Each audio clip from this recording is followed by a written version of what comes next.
When did I last post a devlog? 3 months probably? 10 months! Yeah, it's been a while. I won't go into too much detail on why I've been gone so long, but if you join my Discord server, everything will be explained to you. This devlog won't be about the SCP game, but that doesn't mean I've abandoned the project. I just got inspired to make a horror game and wanted a change. Anyways, I've kept you guys waiting for so long already, so let's get straight into the video.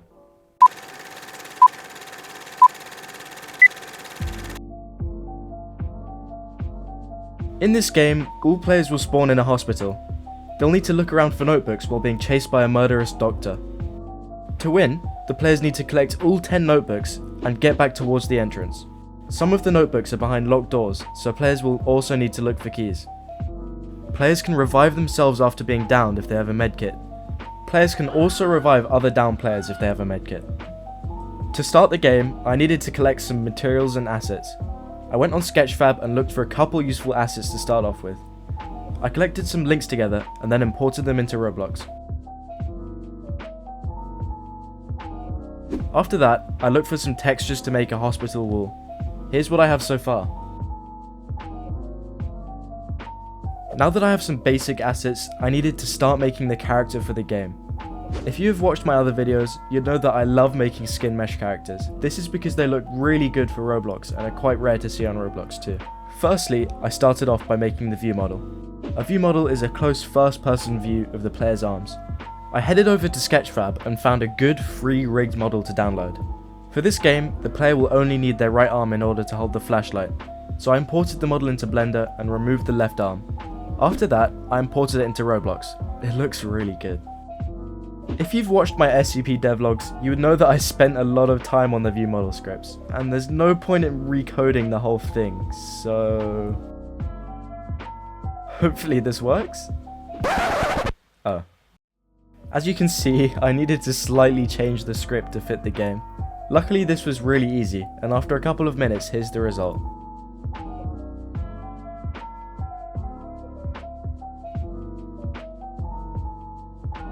Now that that's done, I added the textures and started working on the arm animations. In the game, every player will have a permanent torch as it will be very dark. I needed to add a torch to the view model before animating it, so I headed over to Sketchfab and found a good torch model that had a small number of vertices. As you may know, with skin mesh characters, any tools that they equip need to have a bone in them. This is so they attach properly to the character. I did this quickly in Blender. After that, I imported the torch into the game and welded it to the view model. I then made a torch hold pose and added it to the view model. Here's how it looks. Although it looks good, I needed to make the hand move when the player walks to make it more realistic. I made a simple back and forth animation using Roblox, then I made a script which constantly checks the player's speed and plays the animation if the player is moving. Now of course, I needed to make the flashlight functional. Previously I've made a lot of flashlights before, so this should be pretty easy. I made a spotlight part which gives off a circular light beam. I then made it so the spotlight part constantly moves to where the player is currently looking. This was really satisfying to finish. Here's how it looks.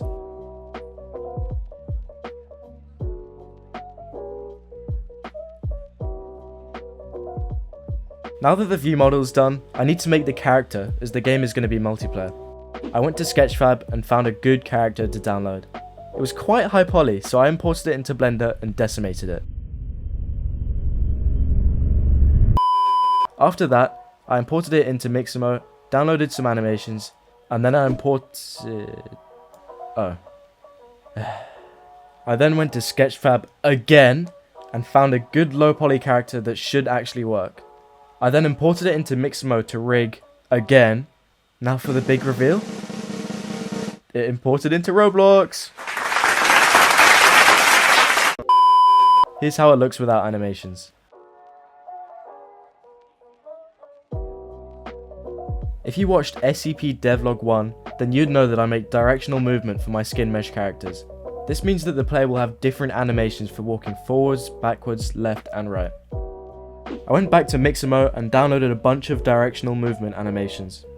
After importing these into Roblox, I copied the animation script from my SCP game, then edited it to work with the animations.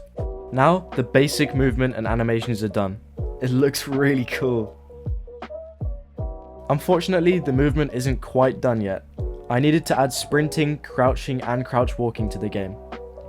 This was easier than I thought, as I've done it quite a few times before. It's boring to explain, so here's the finished sprinting functionality. And here's the finished crouch walk functionality. After this, I posted a small clip of the game's progress on Reddit, and it did really well, with 1.3 thousand upvotes in 3 days. This was a great motivation boost for me. Now that the view model, character, and the character movement is done, I needed to add interaction into the game. Here's an example of what I want from the game Lunch Lady. It will manage stuff like picking up items and opening doors. Firstly, I found a good door model on Sketchfab and imported it into Roblox. Never mind, this model didn't work. I then imported a better looking model and made the door script. This was pretty easy until the door started acting weirdly. After quite a while, I fixed this by rotating the doors around apart, which is in the hinge, as you can see. Here's the finished and working door.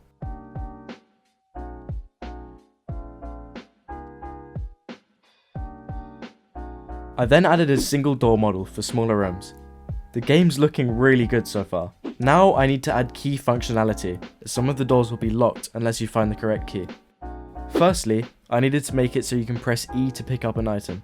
This was pretty easy to do with the basic Roblox proximity prompts. I also made a GUI that displays how many books have been picked up and which keys you have. The code was somewhat complicated, but after about an hour of coding, here's the finished key functionality.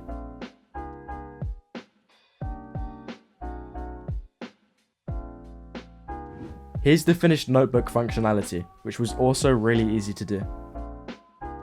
Since this is a horror game, the sound design is very important. When the player picks up one of the notebooks, I want a big scary sound to play. This will signal that the doctor's getting more and more angry. I want an impact sound, along with a creepy church bell and a creepy heart monitor sound. I went online and found a good heart monitor beeping sound on a very dodgy website. After downloading it, I imported the sound into FL Studio and automated the pitch. Since I also wanted a creepy church bell to play this with, I went online and found a good church bell sound. I then imported that into FL Studio 2 and did the same pitch automation. Here's what all the sound effects sound like in Roblox.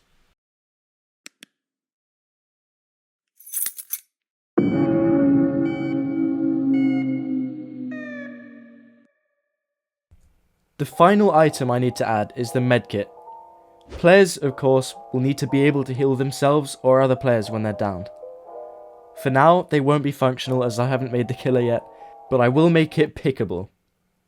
Pickable? I'll make it pick-upable. Equipable, I'll make it equipable. As you can expect, I headed over to Sketchfab and found a good Medkit model.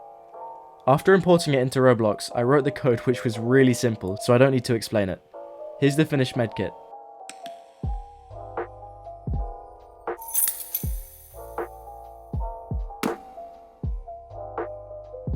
Before we get to the fun stuff and create the killer doctor, I need to make some small changes to the game to make it just a bit nicer to play. Firstly, I'll add some footstep sounds.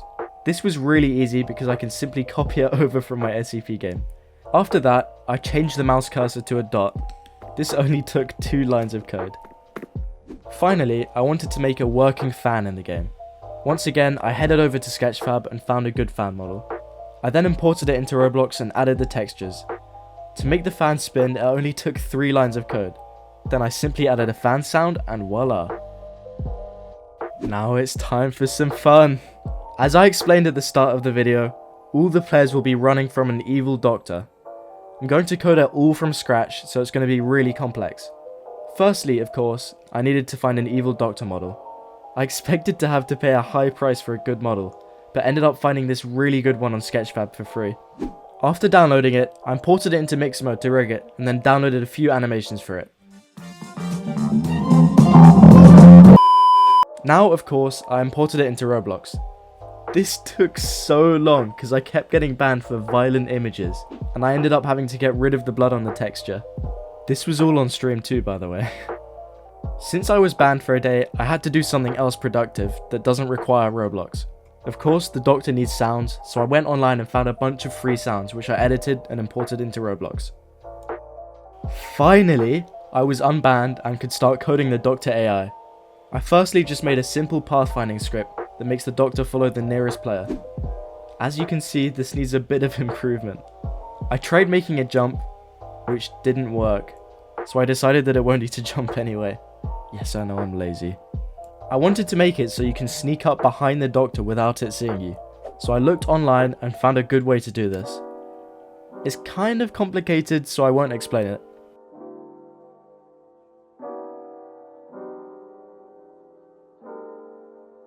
After a few changes, I made it so the Doctor can detect you through doors, and it opens the doors as it walks through them. This was kind of easy to do. I think that's it for this video.